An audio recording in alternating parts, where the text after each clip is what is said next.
if demand represents the consumers in the market or buyers of the goods and services, then supply represents producers or those people who sell their goods they're producing. So let's look at the supply curve and how the change in price is going to affect it. Similar to law of the demand, we have the law of the supply.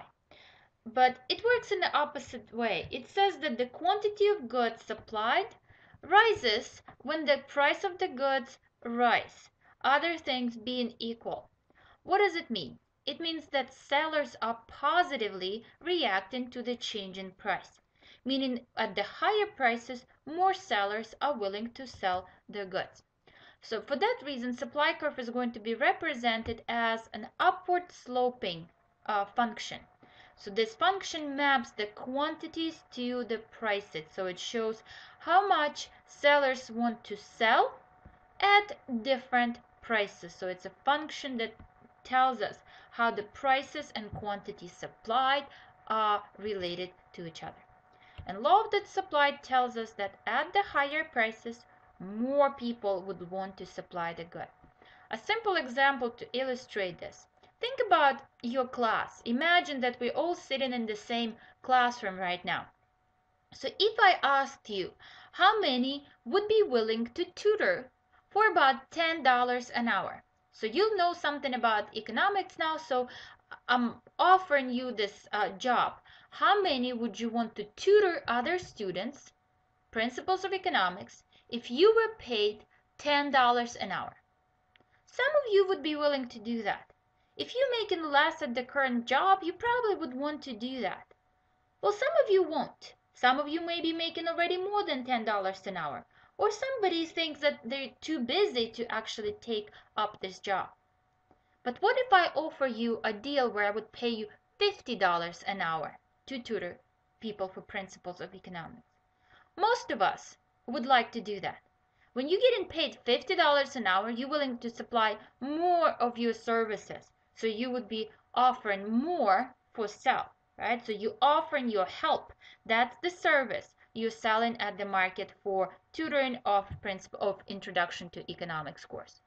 So this is what tells you that as price increases, more and more sellers want to sell their good. For that reason, we have this upward slope for the supply curve. Similar to the demand, we say that price does not shift the supply curve.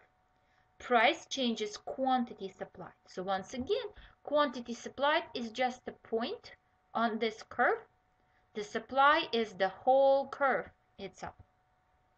Other things will shift the supply curve, and those things we'll discuss in a little while. So when supply meets the demand, that's what we call a market equilibrium. We say that the price adjusts to a level at which quantity available for sale is equivalent to the quantity required to purchase. That's the definition of the market equilibrium, where supply curve, meets the demand curve. That's where we have the equilibrium price, and we denote it by the P star, and equilibrium quantity, which we denote by the Q star. So what does it mean that we call this price and quantity a market equilibrium, price and quantity? Equilibrium means that it's stable. It's not going to change on its own unless something is going to change. It also says that if the different price exists in the market, then no matter what happens, somehow the market is going to adjust to this equilibrium price.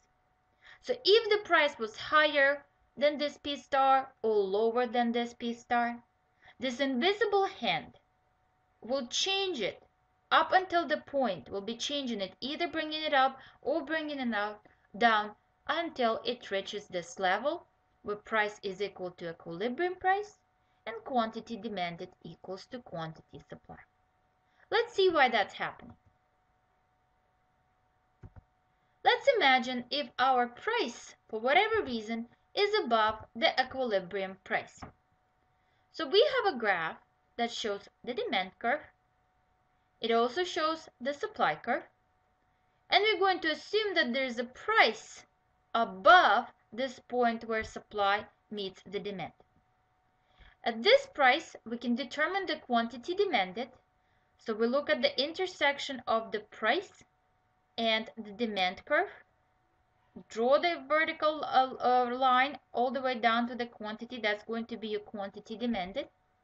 And we can determine the quantity supply, which is in the intersection of our current price and supply curve. So in this case, we can clearly see that there's more sellers in the market than the buyers. Quantity supplied exceeds quantity demanded. And this situation we call it a surplus or excess supply. There's more sellers, there's greater quantity supply than the buyers, than the quantity demanded. So what can we know? What do we know about this situation? Now imagine there's many sellers, not enough buyers.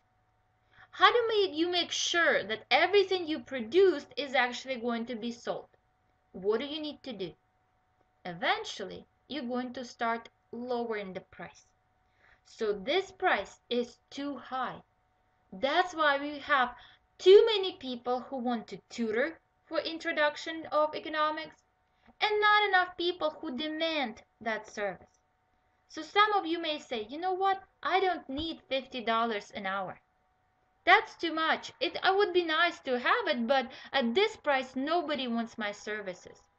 If I lower the price, let's say to $30, there's going to be more consumers and maybe less sellers. So eventually the price is going to drop until it's going to get to the equilibrium point. Until it's going to get to the point where supply equals to demand.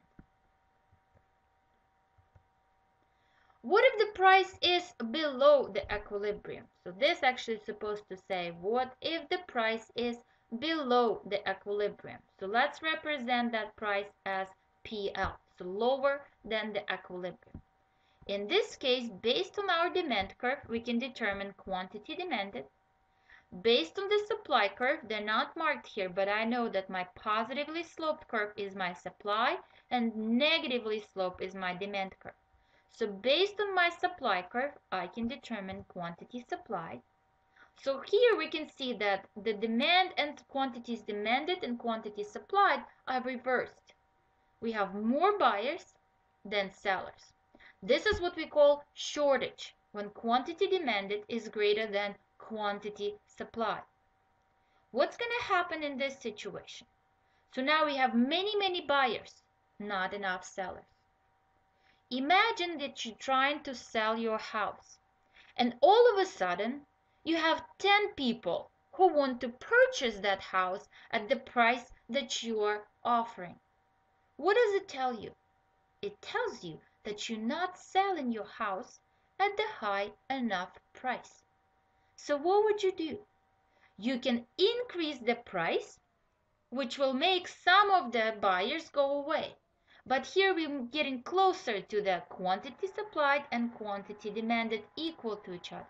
After all, you don't need 10 buyers for your house. You just need one.